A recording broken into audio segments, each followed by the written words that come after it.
Hey guys, पता है इस छोटे से पिटारे में क्या है? तो आइए मैं बताती हूँ। इसमें है ये क्राफ्ट पेपर है ना, थोड़ा छोटू सा और प्यारा सा। ये मुझे मिला सिर्फ और सिर्फ 12 रुपये में।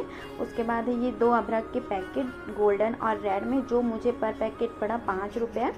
उसके बाद है ये मिरर स्टोन, जो मुझे पड़े हैं 10 रुपये पर पैकेट। उसके बाद है ये 10 रुपये का टेप, जो 2 मैंने ख़रीदे हैं।